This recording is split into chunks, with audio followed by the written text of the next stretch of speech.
Good afternoon to all of you. Namaskar, particularly to students from various colleges who are present here. Thank you to both Dr. Nirmita Mehrotra and our Professor SHWETA for being here today. This is an interesting theme. And this old friend of mine called NIRANJAN KHATRI, he and I have spoken about this CSR and as against ISR forever, for at least the last 10 years. And Niranjan has been one of the few people who has championed such individual driving that can make a world of difference. Keep saying that, we have to do what we can, while we must, of course, expect change from different quarters, whether it's from industry or from government or from business or consumers and so on. This session, therefore, is a very, very different session in a certain sense, where we are saying environment does not start with an E, it starts with an I. And for many of you as students, at the end of this session, I'd like you to reflect. And if some 2, 3, 4 of you want to speak up after you've heard Niranjan sir, that will be really very good for all of us to take away on what you think as students of whatever disciplines and subjects you are educating yourself upon, because that will help us also understand what the faculty can do, what we can do at the core at the PREM Memorial Trust to take this forward. I must also welcome Dr. Rachna Rajpal. Rachna, namaskar to you. Thank you for joining us. It'll be interesting for you too. You have been part of many of our sessions in the past. I'm not going to say too much more about either the theme and the content of what Niranjan Khatri will drive. You will see his profile appearing on the chat box, and it's an extensive profile. For nearly 40 years plus, he was in the ITC hotels in 1990, well before green was being thought of as in these lines of sustainability. He was doing such things in the hotel that he was governing at Port Blair in the Andaman and Nicobar Islands. Now he comes from such deep and sincere context of understanding necessity, responding to challenges that the ecology and the local environment offer to you. He has been a columnist, a regular columnist in Business World and a couple of other magazines. He also writes for what is called the FSAI journal. And constantly, the one theme that he writes upon is supply chain and greening it, as well as what you and I can do as individuals, as business managers, as teachers, as faculty leaders, as heads of institutions, and so on. Over to you, Niranjan Khatri. You take your 30, 40 minutes and see what you want to present. I know you have a lovely rapid fire way of presenting, but before you do that, let me ask only these two people for maybe 20, 25 seconds, 30 seconds of their time, mic time. First, I'll start with Professor SHWETA. Can you tell us what it has meant to you first, personally, and what you think it can mean to the students who are participating today in this session? Hi, good afternoon, everyone. Thank you for the invitation, and I really look forward to hearing from Sir, Niranjan Sir, and all the dignitaries here. So for me, because we keep teaching, we have students of architecture here in Institute of Architecture and Planning. It is always very important for us to, kind of practice what you preach. So it is like we just can't keep on standing and doing all those blah, blah, blah, blah in the class unless it comes from our heart. And then we have all our narratives, which actually tells what were the challenges while doing, what are the small, small things that matter in day-to-day life. And it is like for us taking a courses like, ecology, landscape design, climate, environment, and all the stuff, we keep talking in the class that do all those small things. It is bada picture to apne aap hi ho jayega. You as a student of first year, second year, third year, just try doing very small, come to the level of, that once you finish when you go home, you can just drop this pani or drop the water in some plant. Don't just throw it. So it comes to that level that what can I do? So I'll just try ending it up saying that we need to increase our handprints and decrease our footprints. That is what we believe in, and that's what we preach. Over to you, sir. Nice. Thank you so much. Over to you, Dr. Nirmita. Yeah. What is your take for your students? What do you think they should Yeah, be yeah, expecting yeah. today? Yes. Thank you so much for organizing this whole event, because we have been connected with IGBC and PC Jain sir for a long time, almost a decade. So, and when we started in 2014, we have a program called Eco Design Fair, in which students have been working on waste and making the creative artifacts from them. And it develops so much zeal among the students, because they always have a resource crunch, and when they are making something new of the waste, it is another sort of enthusiasm which was spelling around. So we enjoyed it for a long time. So it was a wonderful togetherness at IGBC, because we have Puneet ji, who was taking workshop with us, and Sandeep Naranji. So it is a long association. So reviving it here today, it was really good. So thank you so much. Thank you. Rachna, a quick word. Can I take the liberty of asking you, since you also represent a faculty leadership? Rachna Rajpal, yes? Want to say something? Good afternoon, everybody. Sir, basically the takeaway I think for students will be how can they manage green living, because in whether it is an interiors course or it is an architecture course, green living and how they actually maintain a sustainable living, that is very important. And whenever we design, so the problem is not looked at only as a design solution, but it is always looked at how holistically the student has incorporated the factors of sustainability in design. So I think I would love to hear from sir. And over to you, sir. Very nice. Wonderful. I must also acknowledge the presence of Rajneesh Joshi, who is a member of the Board of Governors of the PJMT. Rajneesh ji, I know you are there, but you can't speak because you're not part of the panel here. We also have other people like Suresh Pai, for instance, Bangalore, who is a chartered accountant. But, he lives in an apartment where they walk that talk of how you can stop using water from. I must tell you this story. You will indulge me for 30 seconds. He lives in an apartment which has 128 flats to the north of Bangalore, somewhere close to where Niranjan Khatri also lives.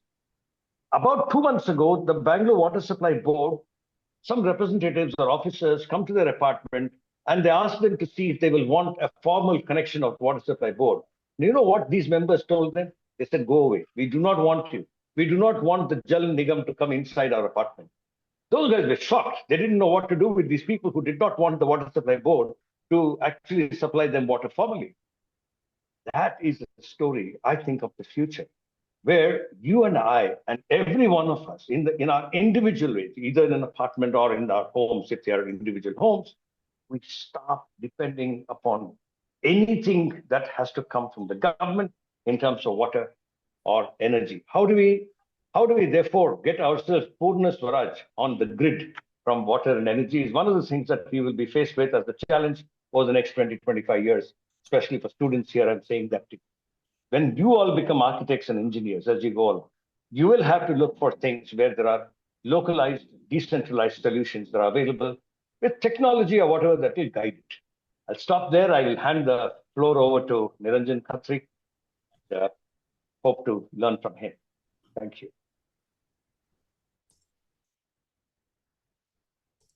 Can you see my screen? Is it visible? Not yet. You have to.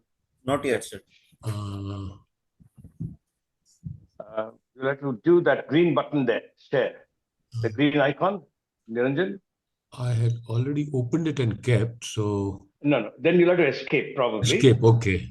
Do an escape. Does it show something? No. You'll have opened the file. That's okay. But here on the Zoom screen, you see a share button there? A share icon? Yes, I see a share icon. Click that. Please click on that. And then double click on the file you have opened.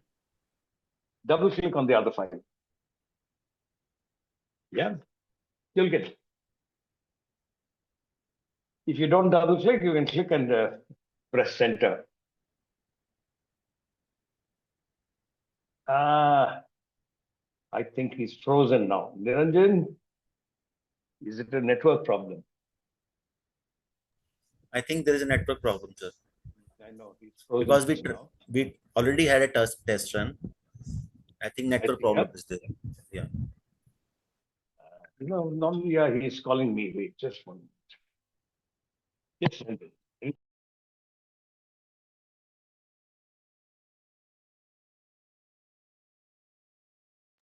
so let's say, oh my, we have a very decent turnout, nearly 60 people. Bear with us. Niranjan Khatri will be back here. But while he takes his time to come back here, let me also tell you that there are some very, very simple things that you can do to make that difference. For example, how do you volunteer in either your college or in your community for simple things like cleanups? Think about it. How can you, if you're a student of, you are say 20, 21 now, how can you take a school in your neighborhood and go and spend 2 hours every Saturday or some such day and see that you do not talk to them, teach them, or lecture them, but you listen to the kids and see how you can open their mind to these things? How can you, for example, take some 3, 4 simple ideas on conserving water and see if you can make that happen in your own home? There is a United Nations study which said some time ago that if only 1 billion people, this 1 billion meaning people like you and I who are educated, who are 15% of the world's population, if this 1 billion decides to do just a few things, we can bring a 20% drop in the carbon emission that happens in the world. To many of you students, let me also add this, and this is one of those things that I keep bringing up every time. Would you know how much is the CO2 as percentage in the atmosphere? Yatin, you have to help Niranjan. He's asking me something on this thing. Yatin, please talk to Niranjan and see if you can get him on board. Yes, I'm on it. I'm filling time, all of you here, especially students, I'm filling in time by until Niranjan comes in. So if you look at the quantum of CO2 in the atmosphere, you'll find it to be only 0.04%. 0.04% is all there is of CO2. Now, we all talk low carbon, we must become decarbonized and so on. So how much is carbon in the air, in the atmosphere? 27% of CO2 is all that there is carbon. And that means you have no more than 0.01% of the entire atmosphere, which is pure carbon in the atmosphere. So why are we so worried about carbon? What is it that makes such a difference that the entire world, in at least the last 30, 40 years now from 1984, has been talking about carbon being the challenge for all of us? Please read about that. I don't want to tell you more that you can already find, on the web or through YouTube. But this is not something you'll find easily, and that's why I told you about this. The other thing you may not find is this. If you look at the total emission of carbon in the world, you will find it to be annually, every year, you'll find it to be 53 billion tons. This is last year's figure. 53 billion tons. Of this, India's contribution, if I want to call it a contribution, is 5 billion tons. Anywhere from 4.8 to 5.1 billion tons is of carbon, that is. Which means what?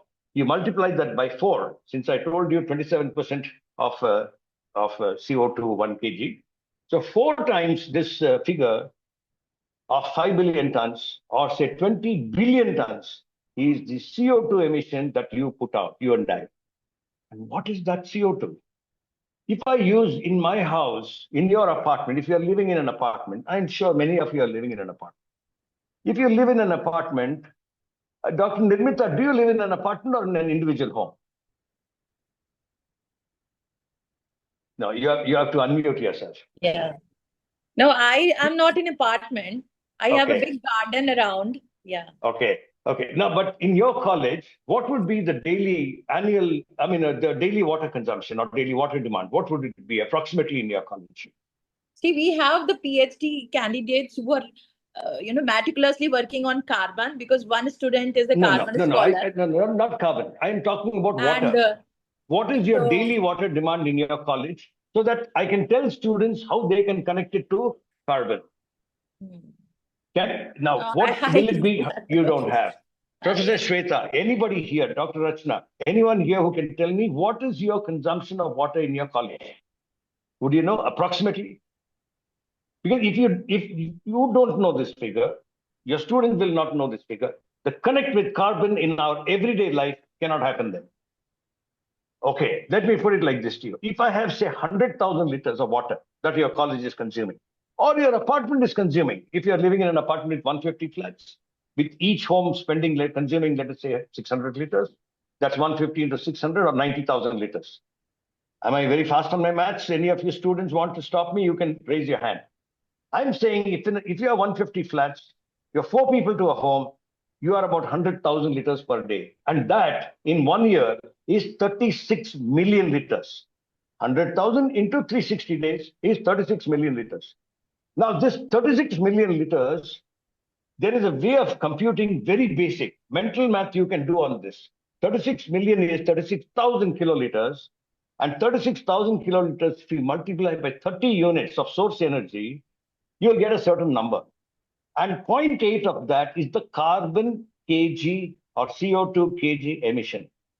So for every 100,000 liters, if you did the math, you can come back to me and I can help you make that happen.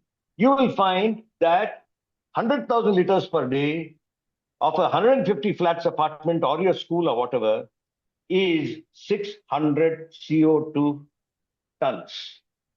What is called TCO2E, tons CO2 equivalent. Right? Now, to you students, I'm never interested in people over 30 years, right? They don't learn. If you are able to make some simple connects like this between the water you consume in your apartment, where you live with your parents, or in your school, and you can persuade your school of architecture or engineering or whatever to ensure that they make the change, then you are starting with an eye for the environment. You know the disconnect, like Professor SHWETA or somebody mentioned just now. We talk of all of this. We don't know what our consumption figures are. We have a problem there. We want to talk of things at the academic level of understanding what carbon is and what decarbonization is. It will never work. If I understand, for example, in your house, if any house of yours, typically you're spending about, say, 500 units if you're a middle class home. 500 units into 12 months is 6,000 units. 6,000 units into 0.8 is approximately 5,000 carbon kg or 5 tons. And that is the kind of consumption that you guys have to watch out for. Can I make a change there? Is the question that you should ask. Right? Now, Niranjan is here. Niranjan, are you back? I'm back. Can you hear me? I can hear you very well. Okay. I don't know if your video will show up. I was just sharing with them what you and I know very well, of how 100,000 liters of water consumption can mean 600 tons of CO2, and so on. Trying to make them, I don't know if it has made sense to them. I at least utilize the time that that I Shall got. I share my screen now? Yes, you should. Yes, please. Yes, you should. Yeah. You should. Okay. Can you see? Yeah, it's opening up. Yes, opening up. Coming up there. Now you should come to your view mode, Niranjan. Okay. Ready? There you are. All right. Okay. Namaste, Sat Sri Akal, Adab, Jule. There are very few places in the world which can be conferred with bragging rights, and Andaman Nicobar Island has this unique privilege, as you can see from this particular picture. But such beautiful places come with their own challenges, and I can't go into the details of the challenges, but remote places have very, very severe challenges in terms of logistic, transportation, even availability of onions and potatoes can be very difficult sometimes. So if I ask you how many people are there in this picture where there are blind people trying to analyze elephant, you'll say 6. but I don't think so. 6, there are 7. The person sitting in front of you was also blind 1988.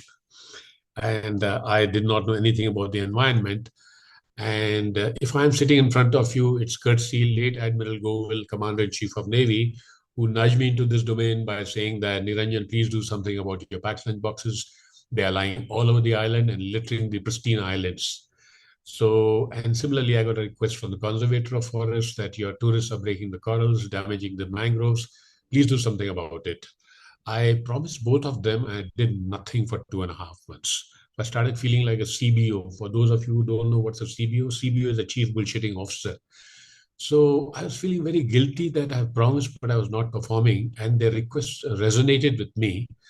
So after trying to harvest ideas from my HODs, I was not successful. It occurred to me after 2.5 months, why don't I appeal to the good sense of the tourist? And you put a small sticker on the packed lunch box, which you see in front of you, leave the corals for the fish, and please bring the cardboard packed lunch box to the hotel for disposal. 50% of our tourists complied with this request, but 50% didn't. So I told my food and beverage managers, let's shift from cardboard packed lunch box to steel tiffin box. And by doing that, we became zero waste. And this opened our eyes to the fact that I belong to an industry which is designed for waste. And to, just 1 minute.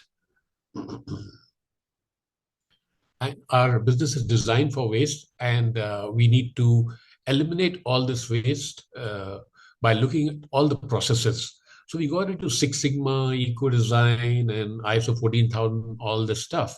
We didn't know this terminology those days, but we started doing the right things. And we discovered just by that simple change from cardboard packed lunch box to steel tiffin box, we started saying 90 rupees for the cardboard packed lunch box when it was replaced with steel tiffin box. And the steel tiffin box costed only 20 rupees. So in 3.5 visits by the tourist, we got our ROI. ROI is not what you're thinking. ROI is return on imagination. And that led to taking a deep dive in every aspect of the hotel. We connected nature with our business processes, and then we saw that our business processes were depleting pristine nature. So we were bang opposite Mount Harriet in Port Blair, and our hotel was made out of paddock wood. So I asked my engineer, how many trees have you cut for this, making this hotel? He said 500 trees. So I told him to plant 20,000 trees, which we could not because there was no place for it. But symbolically, we planted 1,500 saplings in the airport. And we realized that our efforts were merely a nano effort, but we put a message, planting trees, every individual organization responsibility. So every guest, whether you were staying in our hotel, did not matter. Everybody saw this message. And I don't have to go into the details of a forest. If the forests are not there, we don't have rivers. And we are experiencing this in many parts of the country and in the world. 90 rivers don't reach the sea. And with the population, which is already 1.46 crore in our country, it'll be about 150. So more demand for water. Therefore, we have to become very frugal in use of water and make multiple uses of water. And when I say be very, very frugal, I started a practice in 2009 of offering small peg and large peg of water. Logic being that we don't know each other's thirst quotient.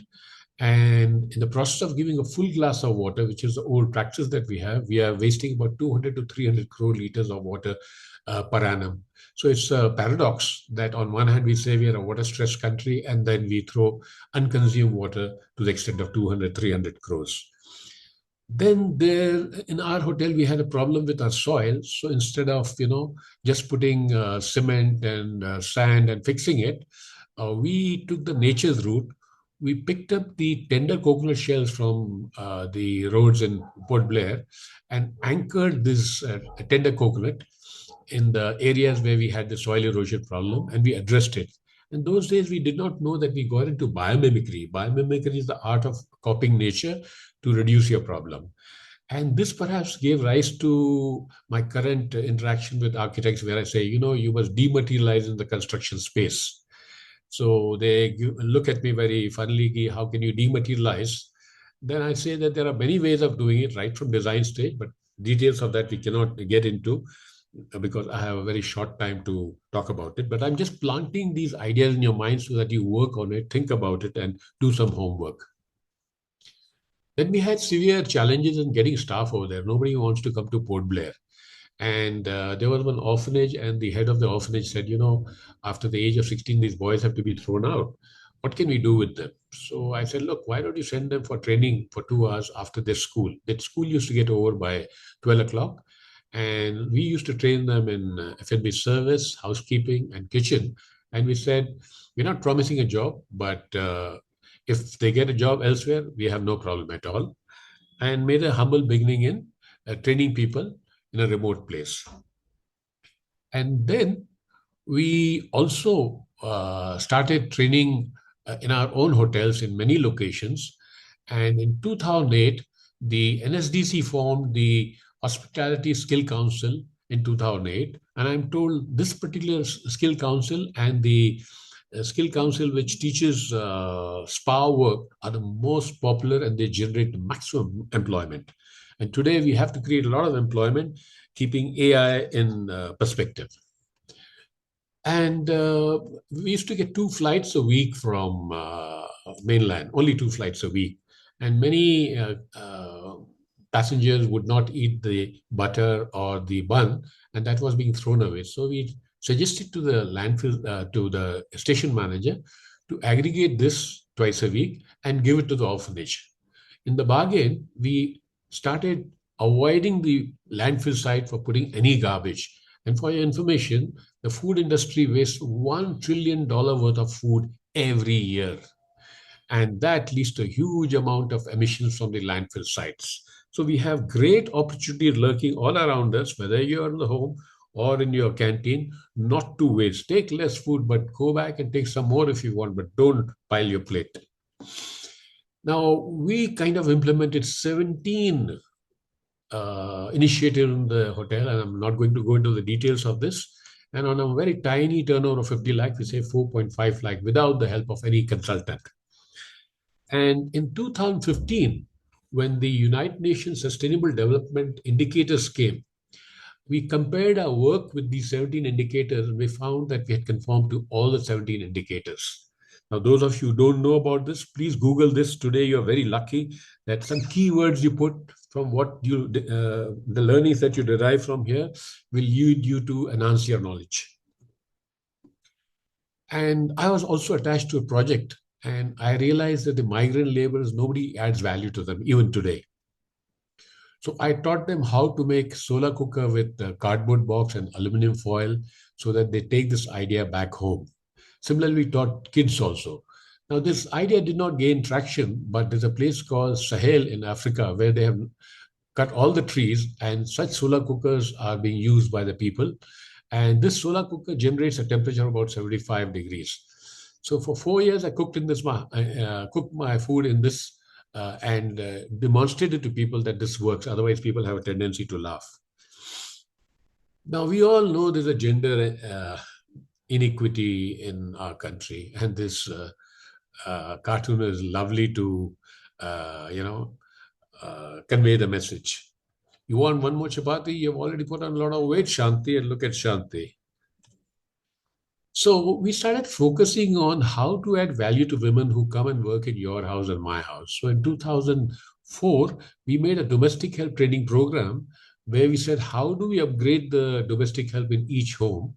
So this program was made and was put on the, we tested it with some 300 organizations. They liked it. Then we posted it on our website. And then we said, I'm not coming to your house to train them. You train them. So basically, you teach them the basics of how to clean their house, giving them financial literacy, how to take care of children, safety, security, first aid, handling water, etc., etc. And we also did a few programs in various cities to get insights of what is the response. And once I was very surprised that a domestic help who did not know English or Hindi, she used to work in our house, she attended this class. And through the demonstration, she learned how to do proper bed making and all that. So next day, she was doing a good job in my house. So my wife asked me, what have you done? I said, not done anything. My training manager taught them how to do these things. So the point that I'm trying to make is that we need to upscale their skills in our respective homes. And we tried to help many domestic help to open a bank account. Those days, there was no Dhanjan account, and it used to take about 15-20 days and a little bit of arm twisting to get the bank manager to open the bank account for the domestic help. But this boy heard about our domestic help training program, and he helped 200 women to open a bank account. Now, there are some good ISR practices. I'm giving you an illustrative list with regards to domestic help. ISR is individual social responsibility. Enough of CSR. CSR will be done, and now it's mandated by the large organizations.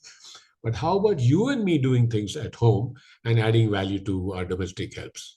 So the questions that we need to ask is, are we paying them fair wages? Can we help them to open a Dhanjan account? Unfortunately, we have 52 crores Dhanjan account because of initiatives taken in 2014 by the Prime Minister. And today, everybody, by and large, everybody has an account, but there are still some people who do not have an account. Help them to open a bank account because they're hesitant to go to the bank. Offering them a meal, is that rocket science? But the feedback that I get from various sources is that not even a cup of tea is offered to them when they come early in the morning to work in their house. Upskill them by giving them cooking skills or how to take care of elder care skill sets. And here I remember a story. We were in Gurgaon, and my wife is very good in cooking. And our domestic help, who used to sweep and swab, used to come with a 14-year-old daughter because she could not leave her anywhere. So I suggested to my wife, I said, why don't you teach her cooking? So she started teaching her cooking. And 2 years, she learned cooking so well that when she went to the market, she was earning more than her mother. Similarly, there are so many opportunities today in elder care. There are so many senior citizens who need help. And these are very good paying jobs, including recently I learned from one of my friends that taking a dog for a walk is extremely lucrative. In some gated colonies in Gurgaon, the dog handler handles dogs of 5 homes and he earns 50,000 rupees, more than a chartered accountant when he finishes chartered accountancy. Then I think it's very important that just as you and I like our off day, are we giving them an off day? But most people don't give an off day. Are you giving them annual leave? If you're giving them annual leave, are you cutting the salary? That's another problem that we have in our country. And can you give them some basic leave travel assistance? Ticket for the third class sleeper to go home, or some basic medical when the need arises. Or sometimes take the effort in your gated colony to do camps, medical camps, and give them free medical help. And there's a lot of turnover with the domestic help also. So in case somebody has worked with you for 5 or 7 years, do you give them a gratuity? Those are the things that we in corporate sector get when we do our work. And very important, the last point, I recently learned that a lot of people do not allow their domestic help to use the restroom. I was aghast that this kind of practice exists even today in our new Bharat. We started an initiative for people with disabilities in 2005, and a lot of people said it can't be done in a 5-star hotel. But what we did was we made a humble beginning by engaging a girl who had cerebral palsy to give clean uniforms to people when they come on duty. Now, for those of you who don't know what's cerebral palsy, the mind-hand coordination is not there. So if I want to shake your hands, my hand should come here, but my hand should go left or right.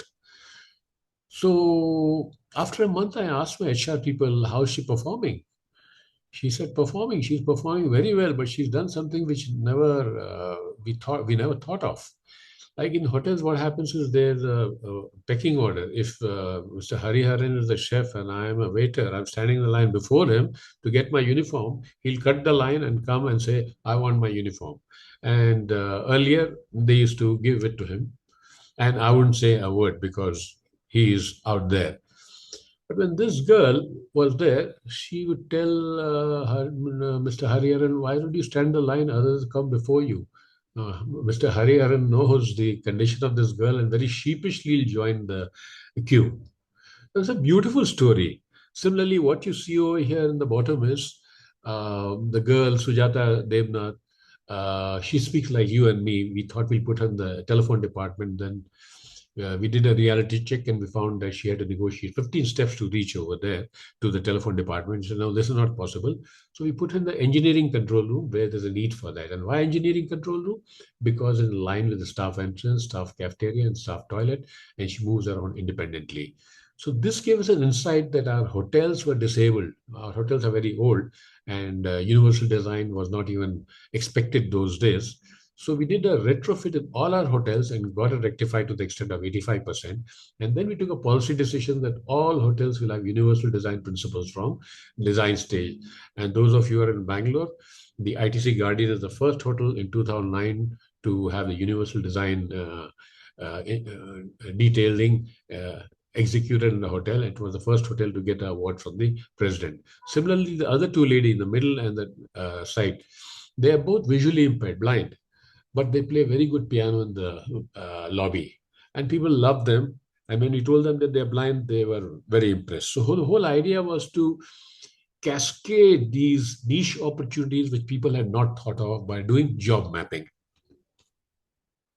Then we tried to teach these blind girls from blind school how to make drip irrigation kit. This did not materialize because both organizations, both NGOs did not take it forward because they found it very difficult. Then we realized that just we doing it is no good. So I wrote a small book, a 12-page book with 6 pages of pictures and 6 pages of write-up how to employ people with disabilities. So it was, while giving examples of hotels, people from the HR, from other industries could infer from this and apply it for their industries. And now many industries have taken up this particular task. And we said it's not good enough to employ people with disabilities. We have to create make the infrastructure barrier-free in most organizations.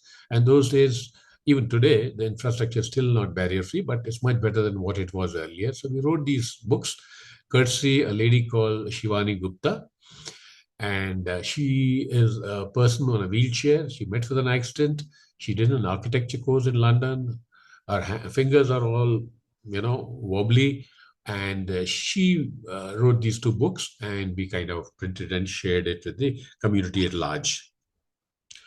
And today, fortunately, the universal design infrastructure is much better in new airports, in the metros, and even post office, they have ramps, etc. It's a different matter that the gradient of the ramp is such that a person who wants to independently negotiate those gradients, he or she will never be able to do that. But we are fortunate in this country because there are a lot of people to push us around. And then this organization, this lady called Madhumita Puri, she used to collect discarded flowers from one hotel, and I bumped into her one day when she learned that I'm from ITC Hotel. She said, "Why don't you give me the flowers of ITC Moria Sheraton?" I said, "Sure." And we started giving her these flowers. And then she said, and then I told her, "Why don't you try from other hotels?" She said, "No, they're not giving." So I requested my housekeeper, "Can you write to them and ask them to give it?" She didn't get a reply. So then I reached out to my friend, Dr. Sabata and Delhi Pollution Control Board, and I said, "Look, we are asking for their waste. They're just throwing it and enhancing the landfill from Qutub Minar to New York skyscraper. Why don't you write to them?" He wrote to them, and then they started giving. The point that I'm trying to make is that when something is good, you got to take it forward like a heat-seeking missile. And this lady, she got an award of $100,000 in Singapore because she scaled it up. And when I met her, she was making about 16 kilos of holy colors. And in 2018, she had reached a figure of about 40 tons through people with disabilities, multiple disabilities. So she has created jobs for them without them having to go to some workplace. This is the green building which was made by our company, and it was launched in 2004. So I was looking at the I was looking at the operational details of this hotel, and we found that we were using about 1,800 paper cups every day. So it's not good enough to just make a green building. Your operation should also be green. So then I suggested to my organization that we are wasting about 2 rupees per cup every day, and we need to switch over to ceramic cups, which we did. And the coffee service was self-service. So I said, why don't we employ the hearing and speech impaired people to give them a job respectfully and take care of the needs of the college? So we employed about 4 hearing and speech impaired guys.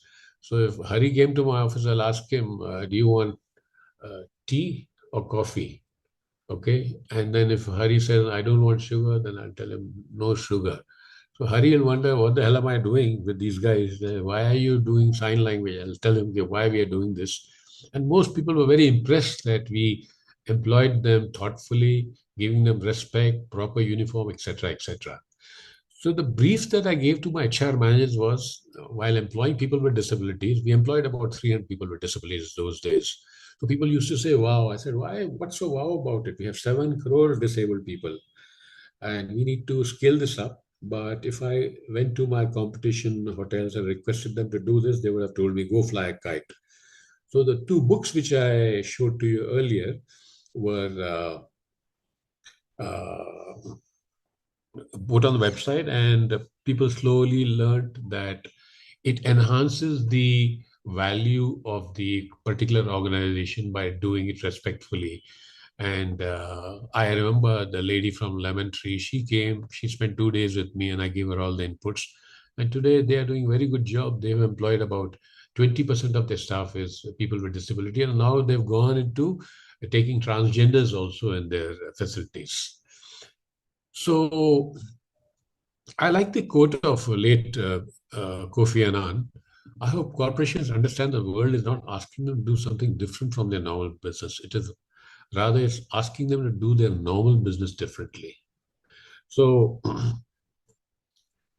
so then in 2014, I retired. I came to Bangalore. Then I was involved in many NGOs. Then I went to see a government school near our house. And I found that they were sitting on the ground without any table or chair and bending backwards. So there's a person whom I met. He makes honeycomb products for packaging, etc. I said, why don't you make lap pads so that the children sit straight and their back is straight and they write comfortably? And everybody liked it. Feedback was good, and arranged about 10,000 lap pads for kids in various schools. Another picture of that. And look at the advantage of lap pads. It impacts the planet, people, and profit. Planet because it's made out of used paper. People impacting the life of the kids, and the company was making a profit by selling this particular product. It's a beautiful example of circular economy. All these words you'll be hearing in the market, but there are simple examples of this which you can learn from this. Upcycling waste paper to a high value product, utility for the underprivileged. I think it's fantastic that you have upscaled the product and giving it to the underprivileged. I can't assign a value to that.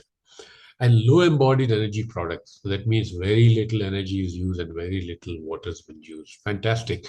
These are the principles as architects you'll be, maybe they are teaching in the college right now, but you'll hear more about it if some of you might go to Mumbai to attend the IGBC conference. So do what you can with what you have wherever you are. Don't say, "Mere ko paise nahi, how can I do it?" The task is so very large. Start from your own home. Can you tell your parents to start a new practice that if Hari comes to your house, you'll not offer him full glass of water, offer him small peg or large peg, right? Similarly, no wasting food. And if there is waste food in the house, can it be buried in a pot where it gets converted into compost? And that compost can be used for other potted plants. And if you've done all this, can you influence your neighbors or friends to do the same? Those are the things I can start with. So since I told you that I was involved with about 100 NGOs, I used to be a listening post over there. So when they got to know that I'm a hotelier, they said, hey, can you get us some old uniforms from your hotel friends in Bangalore? So I tried and I successfully failed. So then I said, okay, let me reach out to my friends in the small and medium enterprise. And I said, can you give me some of your old clothes? He said, why old clothes? We'll give you a dead stock. I said, oh, great. And dead stock means they've not been able to sell it or there's some minor damage. And the transformation which comes in these streets, they're all street children. They're learning under the flyover or under a tree or in some abandoned buildings. So these NGOs kind of give them the basic training and then put them in government schools. Okay. So this is another consignment. And then I said, okay, if these MSMEs are giving, why don't I reach out to my big friends? And one of my big friends, he said, yeah, you contact my purchase manager, meet him, and then he'll give you something. And I met the purchase manager. He showed me one shirt with a small dot. He said, will you take this kind of clothes? So I pulled, you see my watch here? I said, you see my watch here? This watch is HMT Janta 1965 model given to me by my brother. It's never gone to a garage. What's wrong with a watch which is 59 years old or something of that, right? So we have to see how we can repurpose things or extend the life of the products. Today we are in a fast fashion mode. Every day, every 6 months, people want to buy a new shirt, pant, etc.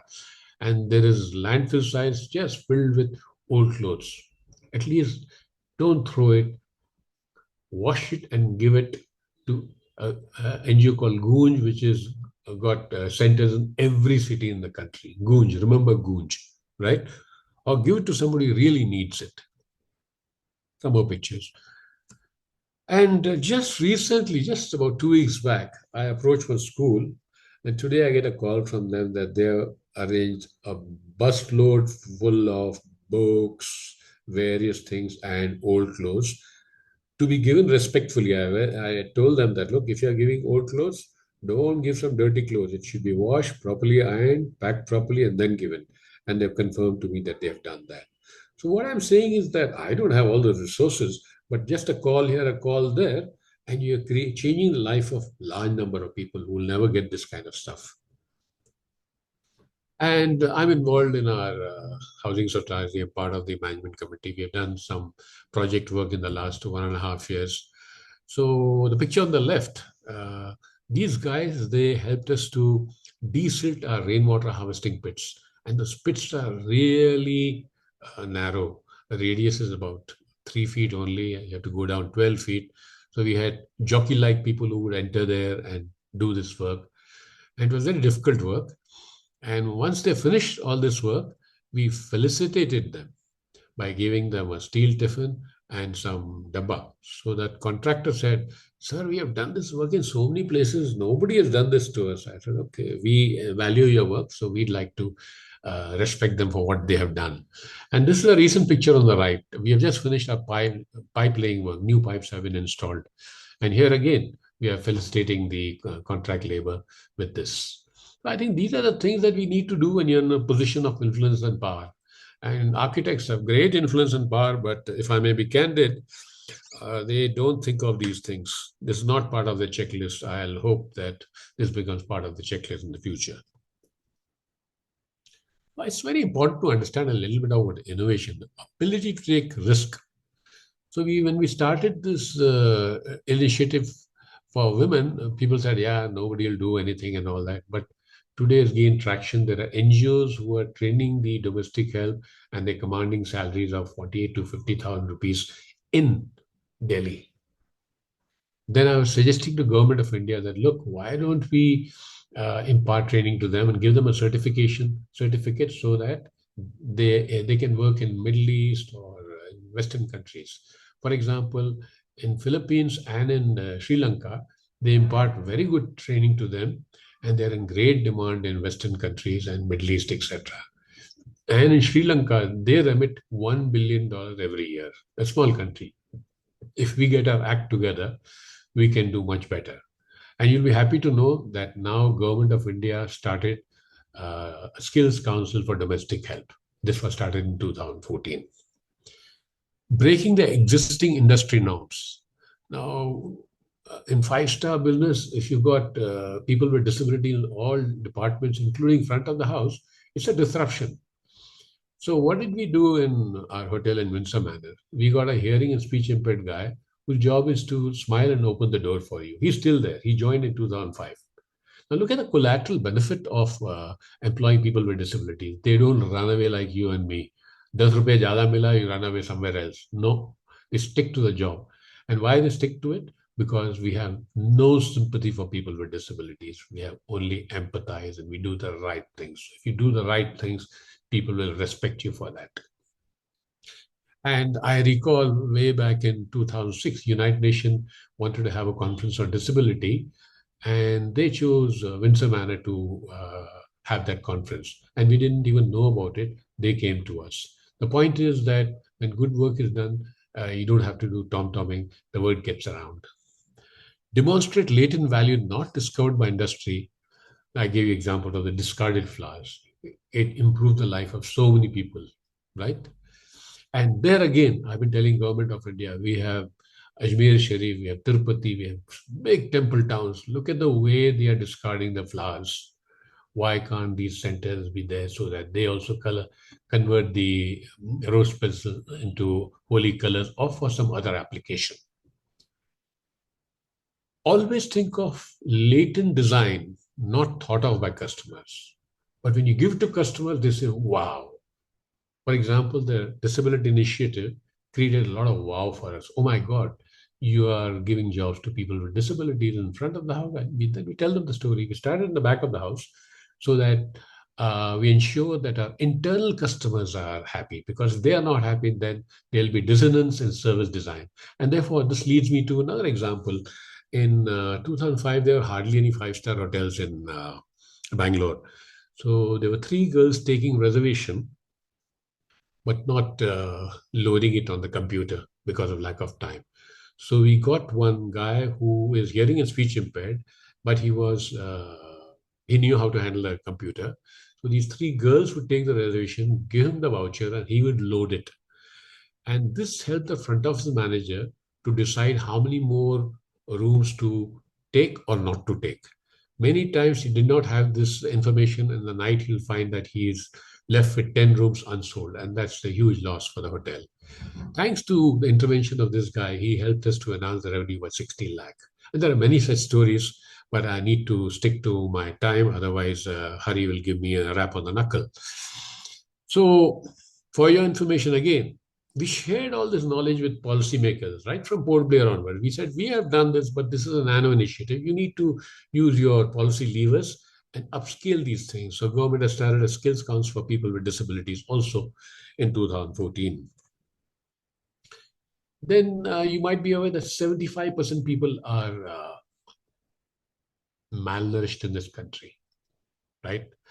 So, and I had gone to a small village in Koppal in 2016, and I told that particular NGO, why don't you start a bank of nutrition?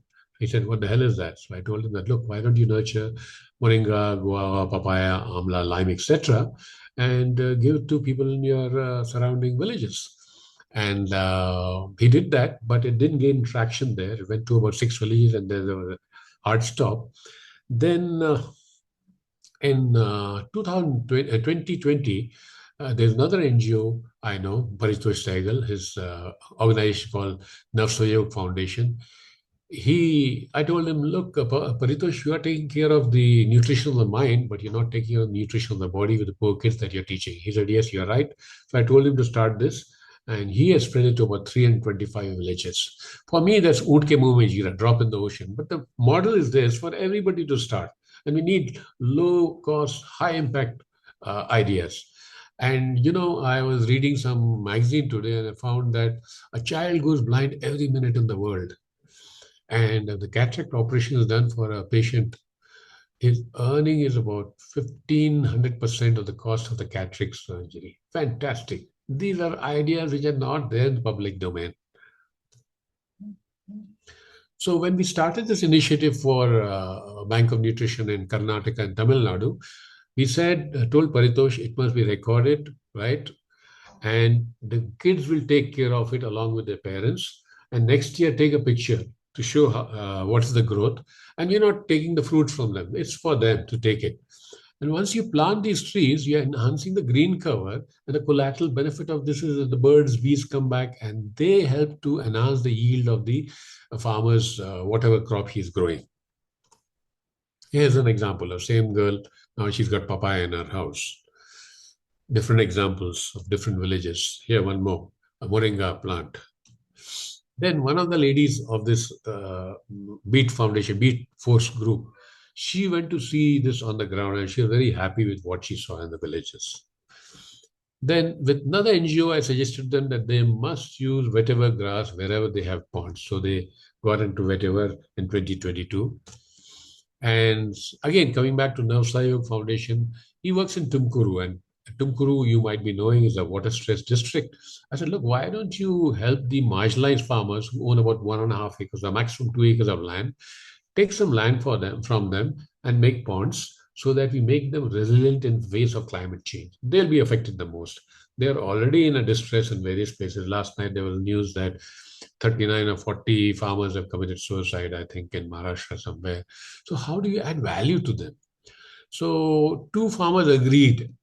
And the neighboring farmers, they all laughed. Ha, ha, ha, we don't get rain. These fellows are making a pond over here. And 2 days later, it rained heavily and the ponds got filled up. And then 38 more farmers joined. And today, as we speak, 180 farms are there in this particular area. And when these ponds were being made, the children were taken there. The whole idea is to give them life skills at young age, experiential learning.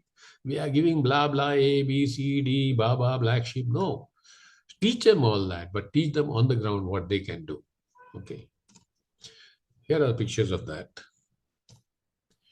Recently, I live in a complex where Golgappa wala comes over here, and people have Golgappa and they use the kind of leafy stuff and then it's thrown away. So I'm trying to nudge the community that we should become zero waste by a responsible consumption and bring your own bowl for pani puri. Now there are, reservations for this. Oh, how can I take my own bowl for it? So in order to cajole people, I tell them, my daughter, she's in Goa. She told us, let's go to this restaurant. Their thali is very good. We said, okay, let's go. While going there, she picks up a tiffin and comes with us. I said, why are you carrying the tiffin? She said, no, the portions are very large.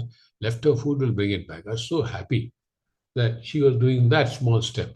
So I don't lose my ego if I carry my own steel bowl to have Golgappa. These are the practices that we need to follow. And you, being in the campus, should be doing this and leading by example. And please post this on Instagram. I'm tired of seeing I'm eating burger. Very boring. Please do these kind of things and post it. Thank you. And if we don't, the size of our landfill sites will become very, very big. And those of you who are living in NCR, you know how horrible it is to stay over there. So I think it was Ikada Saiko, the chairperson of Bharat Soga Gakakai. He said the luxury of few should not cause pain to the vulnerable people. And we are causing a lot of pain to others, the privileged people who are all attending over here, including me.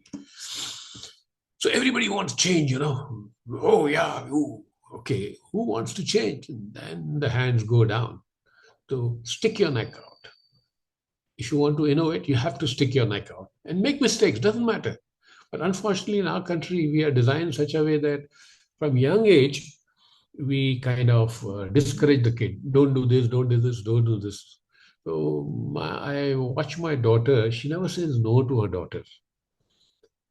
She will say no in a very nice way. And the kid understands it and she does not do what she doesn't want her to do. Fantastic. I have to learn something from her. So once again, I'm showing you this, the UN SDG goals: no poverty, zero hunger, good health and well-being, quality education, etc., etc., clean water, affordable and clean energy, decent workplace. All these examples are there in my presentation. I love this quote of F.D. Roosevelt. Test of our progress, not whether we add more to the abundance of those who have much. It is whether we provide enough for those who have too little. You know, हम लोग क्या करते हैं? We have rich friends, we give them, I don't know how many gifts. Why? During Diwali, I would never give gifts to my rich friends. I rather give it to people who are working in my ecosystem and not just give them what I think is right for them. Check with them what do they need. Sometimes they'll say, I need a pressure cooker or a sewing machine, etc., etc. Be mindful. The word mindful is not used in our talks, whether in management or homes or something. We are unmindful. We've gone into a splurging kind of activity by unnecessarily aping the Western world. So, for those of you who don't know what Jule is a word used in Leh Ladakh. It covers good morning, good afternoon, good evening, good night, thank you, you are welcome. So, Jule to all of you, and I'm open to questions now. Thank you. Thank you, Niranjan. We'll wait for students to possibly raise hands if they want to. We'll give it 30 seconds and then we'll invite the faculty leaders here. That was a long one, 50 minutes. And my rough reckoning is that Niranjan Khatri has offered us about 60 examples of what we can do. I counted up to about 50. I gave up somewhere. Do you have an idea, Niranjan? How many such examples have I didn't know. Thanks for counting. All right. Okay, I don't think the students will come in and say anything. So I will turn to Dr. Nirmita to see if she wants to say something. Yes. So thank you so much, Mr. Mr. Hariharan. Yeah.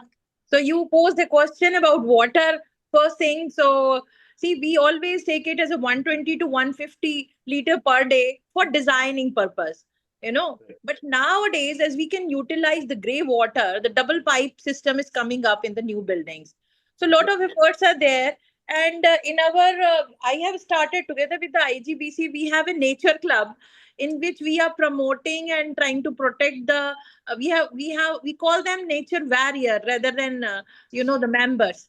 So people, a lot of students have joined and they want to work on a different ends, even from biodiversity to, you know, indigenous plantation, how it is useful, because all of our indigenous trees are very, you know, they have very high medicinal value instead of going for any, you know, exotic trees. So we have so much, you know, many sectors are there which combine together on a green buildings or a green environmental frontiers. So this is a good you know, step forward, as Dr. Niranjan Khatri is saying, and he has elaborated a lot, and it was mesmerizing how, as a, you know, from ITC Moria and all that, he has put on the disabled people in different fronts, and you know, a lot of changes happened in their life, of course, in the society also. So it was really wonderful to hear Mr. Khatri about all these efforts. And let's I think hope. for my interrupt you, Yeah, thank you for flattering me, but I'm not doctor. okay. No, we have, it's not by purpose. We generally say to all doctors, because we are all doctors. So नहीं भी कोई होता तो हम इज्जत बख्शने के लिए उसको डॉक्टर लगा देते हैं. So Mr. Niranjan Khatri, right? Huh? So it was wonderful. So we can connect back on other fronts also. Sure. Anyone else who wants to say anything? Generally, our students are from designing, building designing, and also from town planning.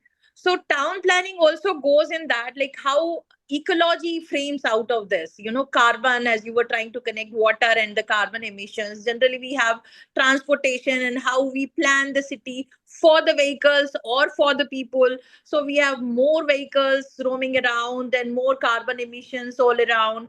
So this has been happening in the few decades. आजकल हमारे शहर आप पूरे road से दिखाई देते हैं. You go to any town around in India, you'll just see wide roads. Where is the city? So the transportation has taken so much ahead because our planning students are also here. So it's good to bring that how from an environmental perspective as an activist, as Mr. Niranjan has elaborated, we have building designers also, and we have town planners also, which are bringing their own perspective to the table. And then in this perspective, we also bring that ecological restoration, because we have seen that big heaps of, Gazipur and every city has the landfill sites going higher and higher. एक तरफ high rise building बढ़ रहा है और दूसरी तरफ landfill site का भी हाइट बढ़ता जा रहा है.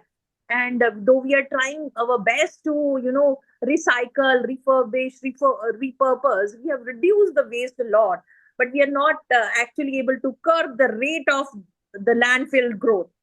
So how, Right. how we can restore those land which are already getting degraded, and that is possible by indigenous trees. Yes, those are larger issues. They become conceptual. They don't become something that you can touch and feel and do something about tomorrow morning, right? So it becomes academic, or it becomes an intellectual debate. I'll give you one example by turning to Mr. Suresh Pai. I'll ask him to see. Yes, please finish. These are not very conceptual things, because we are town planner. We design a space and we promote something like, how much percentage of green has to be there in a city. So though we cannot feel the next morning, but that conceptual thing grows as, IGBC has grown, and how many millions square feet of green spaces there. So nothing. Can you have the IGBC chapter in your college map the quantum of water that your entire campus utilizes? How much of that water is from bore wells? How much of that water is imported from tankers? What is the cost of such water? What is the ecological cost of such water if you are going to be drawing it from lead bore wells? Can you do that exercise with your own school and students there? बहुत expert का काम है, ये बच्चों का काम नहीं है. So it can be guided. Certain exercises, but it's a like bent of mind. We create bent of mind rather than doing a project. All right, we'll leave it there. Yeah. So fair enough. Suresh Pai, can you give us an example for the students in some very, very simple ways in the next 1 or 2 minutes of what you did in your apartment, and that they can possibly be inspired into emulating in either their college or in their apartments or homes? Suresh Pai. Thanks. Am I able to? Yes, please. Audible? I can hear you. Thanks for giving an opportunity. See, what we have done is, the first and foremost is the water. See, we don't have any municipal supply of water, and we have the borewell. So what has happened is, we have arranged that rainwater harvesting system in our apartment, which has saved us around 12 lakhs of liters during the rainy season. Now, generally, there is a complaint from the residents before going for rainwater harvesting. If you don't follow the system, the process, for example, the terrace, it falls, it comes into the rainwater sump, it gets cleaned, is the process. But somebody had a doubt that we are not cleaning it, and suppose the lot of pigeon droppings are there, what will happen? All these doubts we have cleared. And also we had the recharge pits.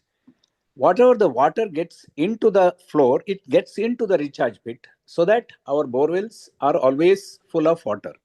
So the rainwater harvesting, the STP water, and the aerators which were one of the first flats apartment to introduce in Bangalore, we saved something like per day around 8 to 10,000 liters.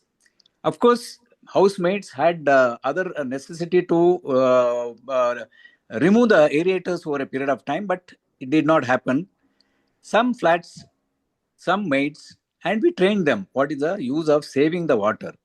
And today, if you really see, we have saved over a period of 1 year, every year, we are saving something like 1 crore 25 lakhs liters of water. And this has been recognized by the Climate Action Group of BBMP in Bangalore. And we have been awarded the Water Conservation Award this year. On the World Environment Day, Sarah's apartment. What would be your advice to Niranjan's apartment? Niranjan was saying that they are taking all that rainwater from the rooftops and putting it into the ground as recharge. what would you advise him to do with that water? And that would be also an advice you are offering to the college or institutions that these faculty leaders represent. Suresh bhai. Yeah. See, what we are doing is from the terrace, our catchment area is the terrace. The terrace has got a capacity of around 10,000, 1 lakh liters. So we are taking around 90% and getting it to what is called the filters. It gets filtered, and sedimentation tank, it gets first, then it gets filtered, then it gets into the rainwater sump and water treatment plant. So this is what happens in the case of rainwater harvesting. And in the case of rainwater harvesting, what we are doing is it is used for potable purposes by mixing with the borewell water. So with the result, we don't have any water scarcity till now. We are more than 10-year-old flat, and there are around 128 flats. We don't have any water problems so far. As regards the recharge pits all around, there are around 8 recharge pits. These recharge pits during the rainy season gets water into the recharge pits, and always these are cleaned once in a year before the monsoon. So this is the process which are following. And not only that, recently we have dug well and we got water within 5 feet, and we could not go. We wanted to go up to 50 feet. We could not go because the water was so much, and we had to stop with 30 feet. So this is a good water. And the lesson in Bangalore is that don't go for borewell. Even if you go for 1,500 feet, you don't get water. Go for well. The success rate is much more than the borewells. Thank you. The lesson for anybody in any city is that any water below 100 feet is not yours to touch. Anything over 30 to 35 meters is not water that belongs to any human being or animal or any living species. It is only for the earth to protect itself at that layer between soil and the strata that comes below soil. What are we doing with all these destructive borewells and yet talking about sustainability in our schools of architecture and schools of engineering? This is the duplicity that we should stop. We as leaders, faculty, teachers, leaders, and so on, have to see that people are sensitized to these processes. Yes, please. Someone wants to say something. Why you are pointing the School of Architecture? We have a different scope of work. Engineers also. I mean, everybody, teachers of all types. In fact, school teachers also, I would say, for example, have to be doing something like this. Yeah. Everybody has a different expertise. So I think agar Mr. Suresh Pai, inka aap expertise bataएं, तो he must be related to something like that. So he is a chartered accountant. He does not know anything about architecture and harvesting. My domain He's is basically accountancy. a chartered accountant of 40 years practice. Okay. So they have done it for their apartment, society. That's right. Yeah. He learned it. He learned to do it because it's only common sense. There is no domain special knowledge here. And not only that, I will add one more thing. We have the rooftop solar. We don't throw our wet waste outside. We compost. And the solar has saved us something like 80,000 rupees per month. Our common electricity bill used to be 1 lakh per month. Now it is around 15 to 20,000 per month. Now we invested huge amount 4 years back, and we got the money within 3.5 years, 4 years, and we recovered our money. Now, generally what happens is that before investment, people talk about why should you invest 30 lakhs, 40 lakhs. Now, you should not talk about when you are talking about the savings in the future, because electricity charges are going to go up every year. You take any part of the country, electricity charges every year around 10% to 5 to 10% it increases. So these are the sustainable measures which you are doing. It has helped us. And there are a lot of... It's not even about money. Mr. Suresh Pai told you about money, but put it this way. If he has saved 80,000 units of energy, 12 months is nearly 1 million units of energy. 0.8 of that is the CO2 kg that he is saving. That's 800,000 CO2 kg or 800 tons of CO2 kg. Now, even further, every unit of electricity, if he has got 1 million units, it means at the source energy, somebody is generating at a coal thermal plant 4 million units. And those 4 million units need coal And you know the mess of coal everywhere in central India. So when you use power, you have to be conscionable about every ton of coal that has to be stopped from being mined. How do we teach our children these things? How do we teach our students these things? And not confine ourselves to merely engineering or civil engineering or something else. That's one of the concerns that we have with faculty and teachers. Yes, Niranjan. I'm glad I'm going to wade into this conversation and Yes, tell yes. them my own story of Port Blair, Yeah. which I avoided because of time constraints. On 31st of March 1990, I saw the entire galaxy on a bright day because I got a notification from the government that from 1st of April 1990, our hotel will get only 2 kl of water as opposed to 10 kl per day. So I was wondering, how will I handle a 45-room hotel with 65 staff with 2,000 liters of water? So then I called my chief engineer. I said, from tomorrow, please don't give water in Dr. Nirmala's room. He said, what, sir? I said, you heard me right. No water for Dr. Nirmala in her room. And he said, what we do? I said, we leave a note in the room that if you want water, call up housekeeping. So Dr. Nirmala gets up in the morning, goes singing to the bathroom, opens the tap, there's no water. So you know what happens to your mood when there's no water. And then when you call up housekeeping, will ask you, why do you want water? So if you say for brushing your teeth, we'll send you a bucket of fresh water. If you say for toilet, a bucket of seawater would come to your room. And it was very annoying running the hotel with 6 rooms, lugging 30 buckets of water. And intuitively, I learned the nexus between energy and water, which Hari was alluding to a little while back. So the other harsh steps we took in order to remain afloat is that we told our staff, you cannot have a bath in the locker room, have a bath anywhere in the 365 islands, no water in the locker room. We told our cooks not to wash the vessels with fresh water in the first round, but with seawater, and final with fresh water. And then we got complaint from the local MP, NIRANJAN Bhakta. He said, we guys don't have water to drink, and these guys are watering their gardens. So when this message came to me, it hit me very Thanks, hard. Thanks, So Niranjan. I know we have many more stories. And sorry, you finished that last sentence. Okay, I just finished this story. And I told my engineer to stop watering the garden. So we learned water ethics, that I cannot live in luxury and everybody else around me is struggling for water. So water ethics is a subject which is to be mainstream. That's why I told you this story. Thank you. Sure. For instance, well, I will not take more time. Gopalji, you are here and I invited, thank you for spending this 1 hour. Your experience in the last 40 years will be precious as knowledge or even wisdom that you might want to offer to the students who are present here today. Gopalji, your thoughts. Well, thank you. I think Niranjan ji has put the kind of things that kids should think of, people should think of.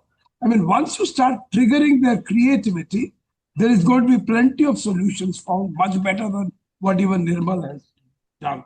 I would like Nirmal ji to just explain the environment museum that he had done, because it is so educative. These kids can do it, and that is the way we'll put them into the new learning. Thank you. Lovely. Any last notes from anybody else? We are way past. Normally we finish at 4:15. Professor SUHANE, anything from you? You've heard Dr. Nirmita also. We'll invite Rachna also to speak after. Yes, please.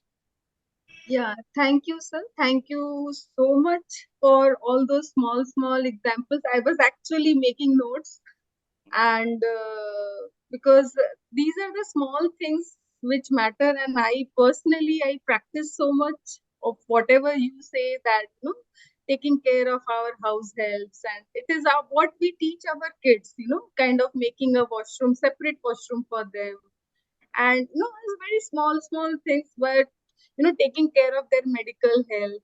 So I'm really glad that I'm able to attend your talk, and I would really want to be more connected with you so that we can invite you sometime to our institute, maybe physically if you are traveling to Ahmedabad, and you can mentor our students and kind of tell, because your wisdom, your knowledge is something we really want people who have worked on social sector, people who have worked passionately without, kind of expecting anything. No, it's like आप दिल से कर रहे हो. It's like that. So Sure.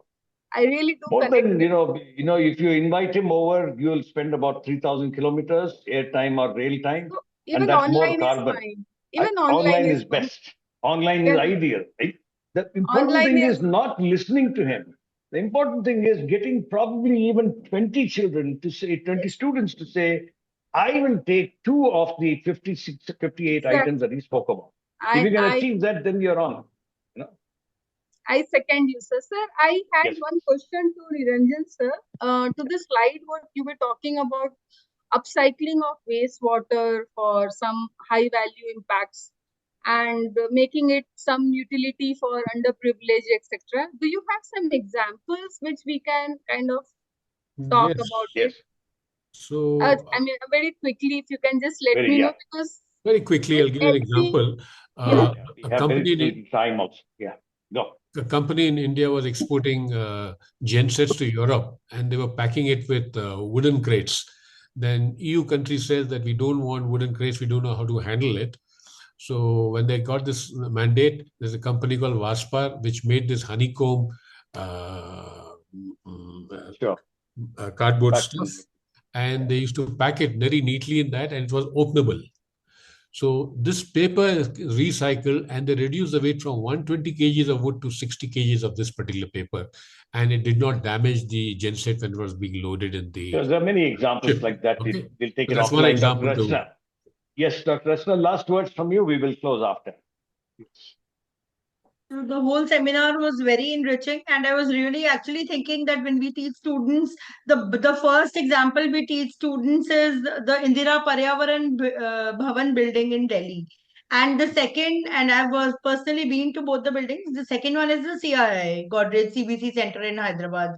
So what happens is we teach the students the concepts of rainwater harvesting and definitely saving and basically reusing the water.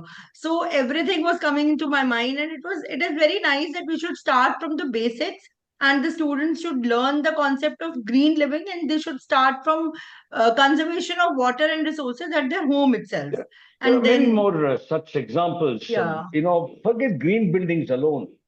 See if you can explore. You are from Ahmedabad. There is just now one project going on.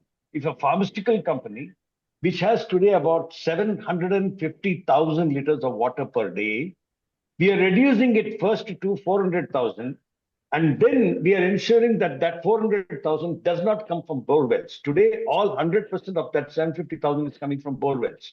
Now, if there are engineers here who can understand the difference between hydraulics and this kind of hydrology practice, those engineers will gain from it. And as Dr. Nirmita said, well, maybe I'm an architect, so I don't want to understand more about engineering. That should stop. Like Niranjan said, it has to be necessarily transdisciplinary learning. In fact, the PJMT's competition is all about multidisciplinary approaches of every student to every problem statement. I think these are things that leaders among teachers have to take up. Any last words from Niranjan, Khatri, and we close with that. 1 or 2 sentences from you, Niranjan, as a message to the students, and we close. Well, I go back to my very old, tired input. Start with small peg, large peg in your house. Absolutely. Thank you. Thanks a lot. Thanks, everybody. Thanks to Dr. Nirmita, Professor SUHANE, Dr. Rachna, of course, to Suresh Pai, Gopalji, and others here, including Payal Jain. There she is. Thank you. Thank you. And to Yatin. Nobody thanks Yatin Malik every time. Yatin, you do a great job. And let me tell this in public so that others also know that's work that you do, which is thankless and very, very precious for all of us. Thank you so much from everybody here. Yeah. Have a great weekend. Thank you, sir. Thank you all. Thank you, Hari. Thank you, Payal. Thank you, Yatin. And everybody else. Thank you. Thank you. Thank you.